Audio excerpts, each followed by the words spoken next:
The time is 6:30 p.m. It's Tuesday, June 2nd, 2020, and the regular session of the Planning and Zoning Commission for the City of Louisville is now called to order, and we do have a quorum present.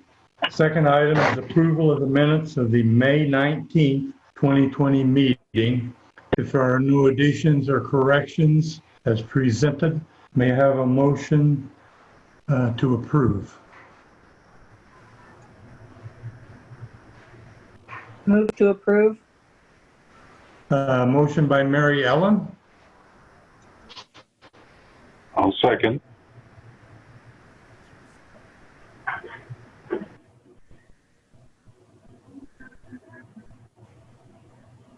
My own.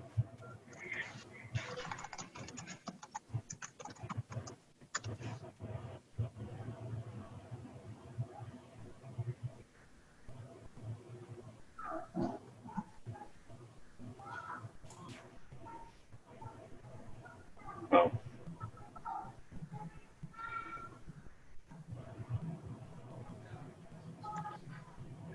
I think Jim Aaron's might be having. frozen. I think. Yep, it looks like his internet connection may have timed out. We'll give him just a minute to join back in. And Aaron as well, she was having some troubles hearing. Technology is our friend. Yeah. She's going to log off and log back on. Sometimes that works. Yeah, I believe Jim's doing the same thing. It worked for him earlier anyway. Yeah, and I just got a phone call from one of the landowners for our zoning case, Mr. Elvio Bruni. He's trying to get in and he's having trouble, so I advise him to keep trying. And if he's unsuccessful, I was going to have him just call me and I'll put him on speaker and let him speak through my computer.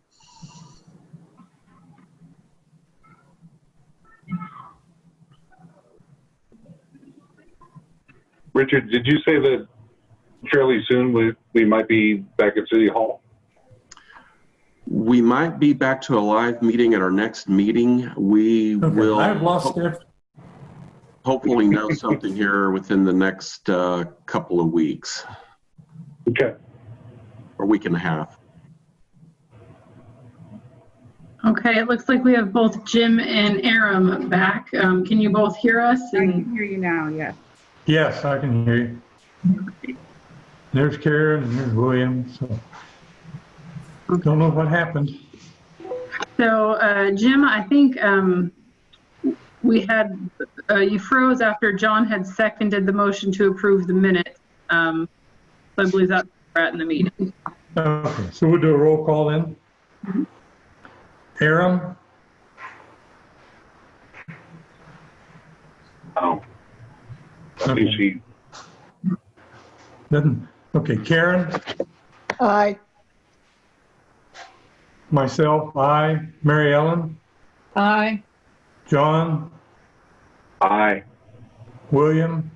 Aye. So that would be what, 4 ayes? I'm here also. Oh, okay. 5 ayes and 2 absentees. So motion carries. I believe there's 6 of you present today. We're just missing Alvin at the moment. Oh, okay. Does Alvin vote or is he not connected yet? He's not here. Teresa's working on getting him connected, so we can proceed. Okay. All right. Item number 3 is a regular hearing for plats. 3A is a preliminary plat of Heritage Towers Edition, lots 1X, 2X, 3, and 4X, Block A. This is on a 22.33 acres. It's out of the Stephen Riggs Survey, abstract number 1088, and it's zoned Planned Development Mixed Use, PD-MU. It's located on the west side of Summit Avenue approximately 1,000 feet south of Justin Road, which is Farm to Market 407, being a replat of Lot 2, Block A, Louisville Corporate Center Edition. Yeah. Good evening, Commissioners. So this is a preliminary plat. We are treating it, it is subject to the 30-day shot clock. Staff did note a number of items with the plat, so I'm just going to screen share very quickly here. And so here you can see the plat. Our recommendation today is disapproval. And then delegation to staff, the ability to approve the plat once all the deficiencies are met. We do have a list of 6 deficiencies. The most notable among them is that the plat doesn't conform to the current zoning. It has been submitted in anticipation of the zoning that is the next item on the agenda moving forward. So if the next item on the agenda moves forward as presented and is approved by council, they could resubmit, correct the remaining deficiencies, and staff would approve it. Otherwise, we would have to continue. We would deny the plat. Commissioners, questions? All right, may I have a motion on item 3A, the regular hearing for Heritage Towers Edition? Motion to disapprove the plat with giving staff okay to approve the plat once the deficiencies are corrected. Okay, motion by Mr. Meredith, Second. seconded by Aaron. And we do a roll call. Aaron? Aye. You waved at us? No. Karen? Aye. Mary Ellen? Aye. John? Aye. William? Aye. Alvin? Okay, motion carries with 5 ayes and 3 no votes. Okay. Item 4, public hearing, zoning special use permit. Item 3A, it's consideration of a zone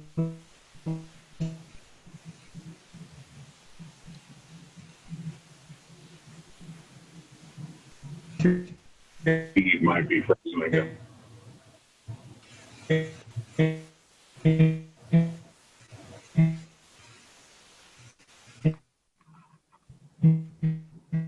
I believe Jim's frozen again. We'll give him a moment to get Move the caught up. rabbit ears. Yeah.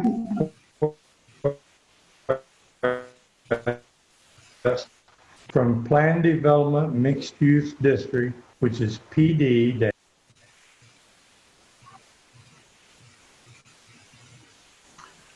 Jim, we were unable to hear you read that agenda item. There was your connection froze. Would you mind reading that item again, please? Sure. So it's my connection, huh? I just had Frontier out and upgraded me yesterday. It worked. Yeah, right. Item 4 is public hearing zoning special use permit. It's a consideration of a zone change request from Planned Development Mixed Use District, which is PD-MU, to Planned Development Mixed Use District, PD-MU, to amend the existing planned development on an approximately 90.588 acre tract out of the Stephen Riggs survey, abstract number 1088, and the William or W.M. Brown survey, abstract number 63. It's located on both the east and west side of Summit Avenue North of the Kansas City Southern Railroad and Grandy's Lane, with frontage on the west side of Interstate 35 East, Stemmons Freeway, and on the east side of McGee Lane, as requested by the City of Louisville, the applicant, case number 19-11-4-PZ. Good evening, Commissioners. The site for this case contains about 90 acres, and the original PD zoning was approved in December of 2015. It was a very unique PD at the time in the fact that it did not have the traditional regulatory concept plan. It contained a form-based code that was with a non-regulatory concept plan attached. The original developer did sell multiple parcels, multiple portions of the site over the last few years, and we have three major components now moving forward with construction. The original developer does still maintain ownership on two of the smaller portions for a total of about 12 acres, so it's a very small percentage of the overall property. The main purpose of the PD is basically to bring more clarity and to reflect the actual development that has been approved for the three major components that are moving forward, and to really to provide more predictability and to unify the entire site. With that, I will turn it over to Michelle, and she'll give you additional details about the various sub-districts within the proposed PD amendment. Yes, good evening, Commissioners. So we have broken this PD into 5 sub-districts. The previous version did have it broken into zones, so it's a very similar format and they're similar geographic areas. There's 3 of the 5 sub-districts do have development plans in the works today, and actually 2 of them are already under construction, and you'll likely remember them. One is NRP's multifamily development that is currently going vertical. You've probably seen it if you've driven by the subject property. The second one that's under construction is Huffines is building a townhome development called Heritage Trail. You likely remember that plat coming before you. Both of those projects came forward under the previous zoning because they could be compliant with that. But the previous zoning was a form-based zoning district. So it was a very unique PD. It did not meet our typical standards for a PD or the typical format. It allowed a great deal of flexibility, which is good in some ways, but also creates a lot of uncertainty in terms of what development might occur. So now that we've got projects moving forward and we're a little bit more certain what development we expect on this land, we're moving forward with a PD amendment that would address the entirety of the acreage. So there are 2 tracts. So there's one tract along 35 that's the commercial sub-district. And this sub-district is going to be wholly commercial. That was the original intent with the plan development. And it is going to have, per this plan development, a minimum of 55,000 square feet of commercial space. And that reflects the standards that were in place in the previous plan development, which balance the ratio of commercial to residential between zones 1 and 2. We also have the multifamily 1 sub-district. And then this sub-district is the Huffines development. So it will plan to have 3 multifamily residential buildings with no more than 300 residential units. We have the multifamily 2 sub-district. This is the NRP multifamily development that's already under construction, and it's going to have 347 units. I mentioned earlier we have the Townhome 1 sub-district. That is the Huffines Heritage Trail project, and that has 250 townhome units. And we also have the Townhome 2 sub-district. This is the sub-district that is also anticipated. It could be either townhomes, detached homes, assisted living, and then one modification we're wanting to make from what was put in your packet is to allow also live-work units. Live-work units were allowed in this area in the previous PD, and we want to maintain that entitlement. So let me share my screen here, and I'll show you where those sub-districts are.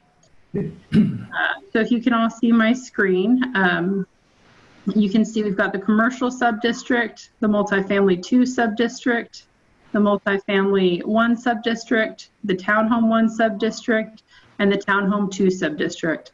The townhome 2 sub-district is currently the site of the gas well. So the plan development goes through each of these sub-districts one by one with particular standards that have to be met. We've written these standards specifically for the 3 projects that are underway, and then for the commercial sub-district and the Townhome 2 sub-district, we've really based them on what was permitted in the previous plan development, as well as concept plans that have been submitted to the city regarding the commercial development.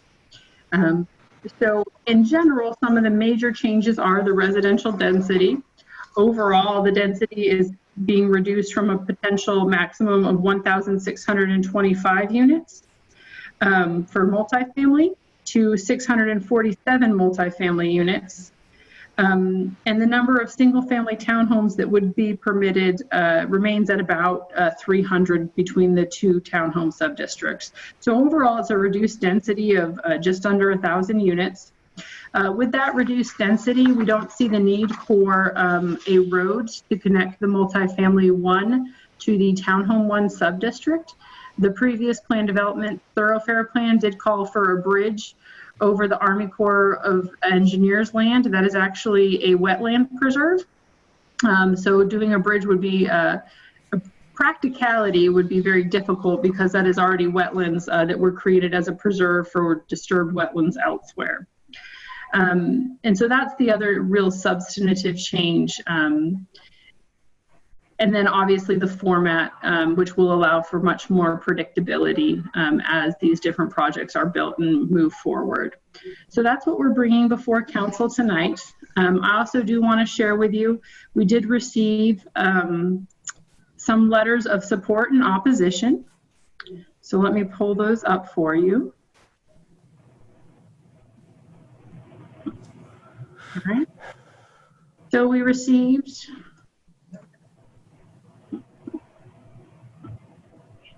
let's try, let me refresh that document, pardon me.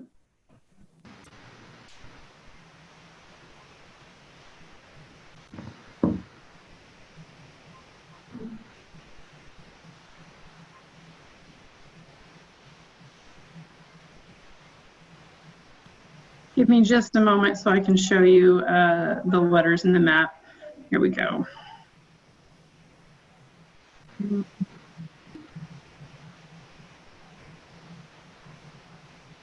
So we did receive 1 or 2 letters in opposition from the same property over Mr. Stephen Williamson, and he's requesting that we don't change anything for the commercial subdistrict or the Townhome 2 subdistrict. Those are the 2 properties that he owns.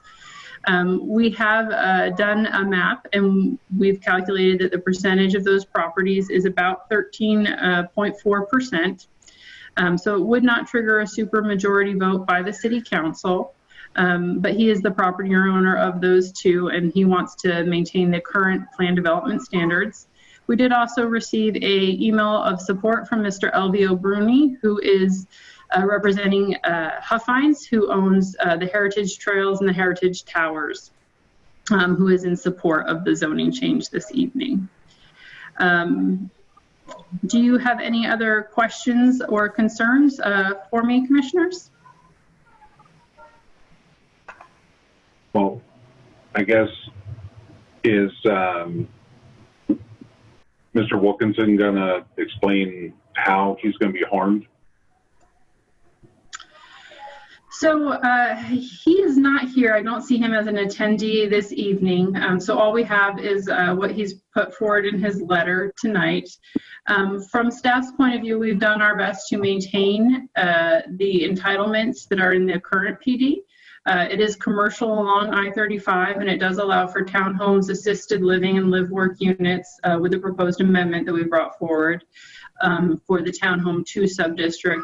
And a total of about 50 units. So we feel that we've done all that we can to preserve the entitlements on both of those tracks. It is different. It is a more structured plan development. However, with this structure, it is easier to amend it as well. So should a development come in on either of those tracks that doesn't quite meet the concept plan laid forth herein, it is a more simple process and we can kind of just amend that sub-district. Whereas the way the current PD is, it looks at everything much more holistically. And that's why we feel that it's necessary to change the entire PD, because you can't just cancel out the thoroughfare plan on one tract or one sub-district without it impacting how the next sub-district gets built.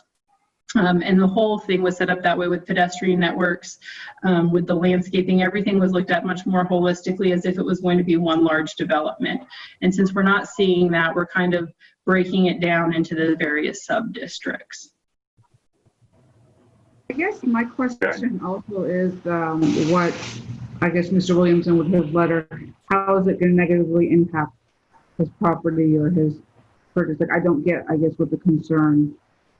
One of his biggest concerns was he felt that his flexibility was being taken away, that he'd be locked in to the concept that's currently shown. We, as Michelle stated, we try to build in as much flexibility. I would recommend that the P&Z add a condition that spells out that the individual sub-districts can be amended independently of the overall PD.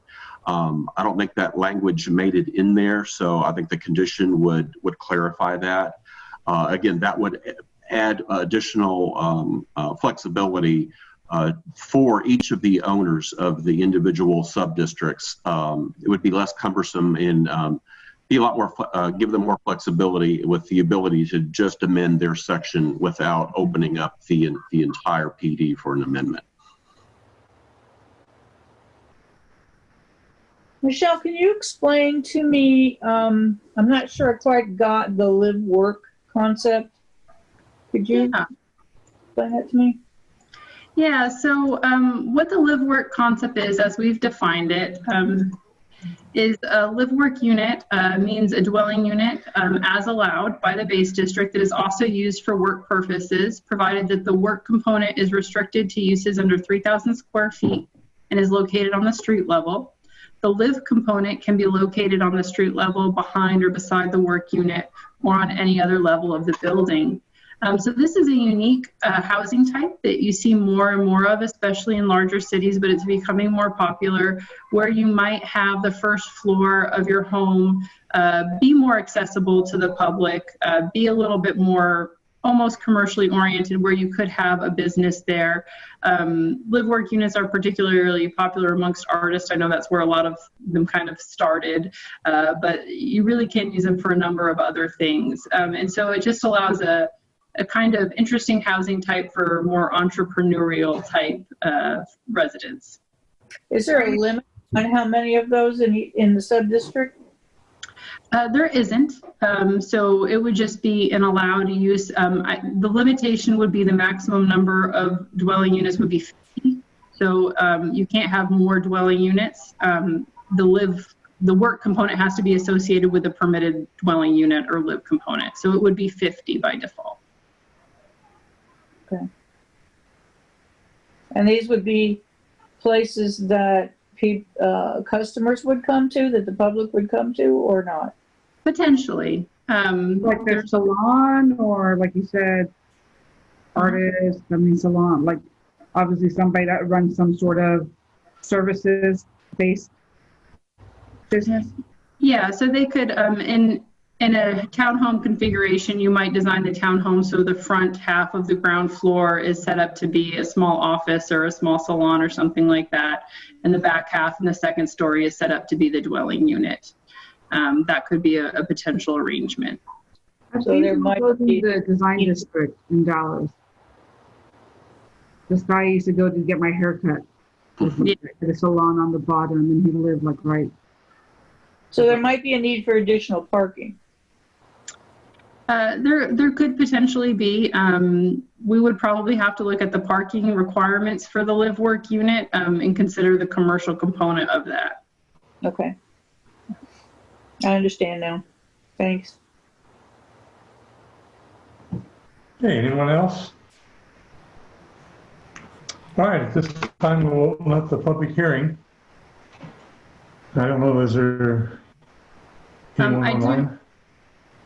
I do know we have one of the property owners present, Mr. Elvio Bruni. Did you want to speak, sir?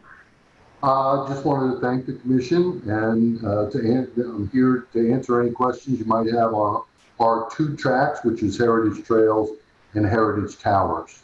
I hope you all heard that, Michelle. Yes, we heard you just fine, Elvio. Okay. I know my camera's not on, so. Well, hold on just one second.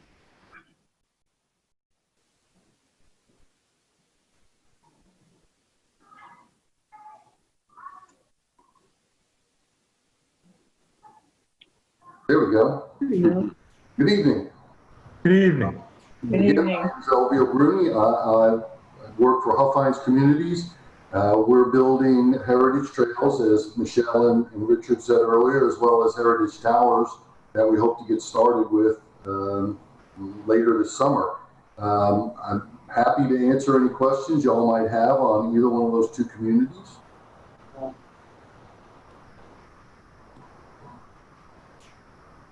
Anybody, commissioners? Okay, I guess not. Well, We appreciate you thank you for calling your in. consideration tonight.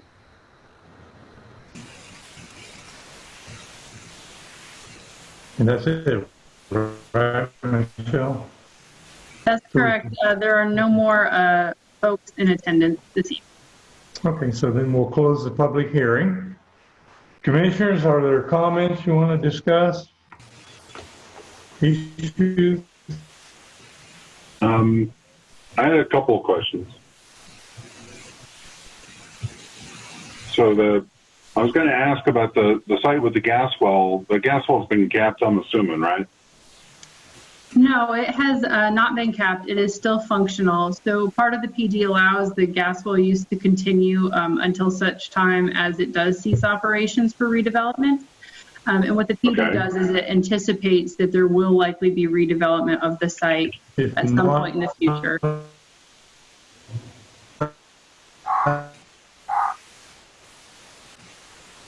Okay.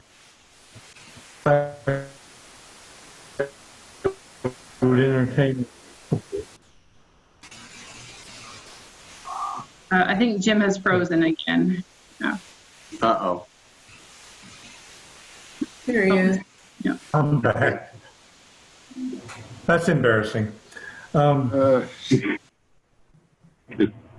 you're Frontier. No. I dumped 5, so I don't know. Anyone else? John, did you have any additional questions? Yeah, I was going to ask, like on the apartments, because that's not the Huffines portion of the project, correct? Oh, Michelle, you're still on mute. Pardon me. The NRP multifamily that's under construction going vertical right now is not part of Huffines. There's Right. the second proposed multifamily is Huffines. Okay. On the west So side. that- Okay. So are there any carve-outs for moderate income in either one of the rental properties? I do not believe there are. If Elvio is here, I have him unmuted if he wants to speak to that in terms of the Huffines. I don't believe there are for the NRP property. I didn't quite hear the question completely. Is there any potential for what? Affordable unit? Carve-outs for moderate income. Mhm. We haven't done the analysis. This is a HUD finance job, so we have to comply with all the HUD regulations, but it's not an affordable housing project. So we're not complying with Section 8 or anything like that. Right. I didn't say it was going to be 100%, but I was saying, is there a carve-out of, say, like 10% for that? There's not proposed at this time. We're planning this as a market rent community.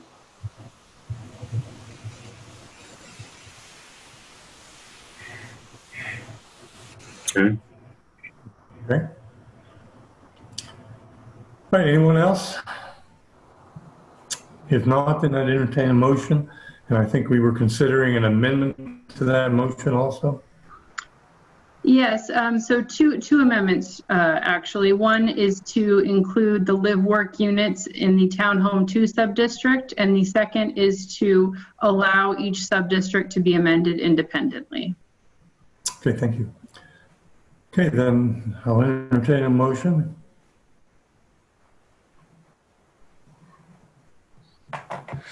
Motion to approve with the amendments of the live work and the each subdistrict being able to amend separately. Motion by William.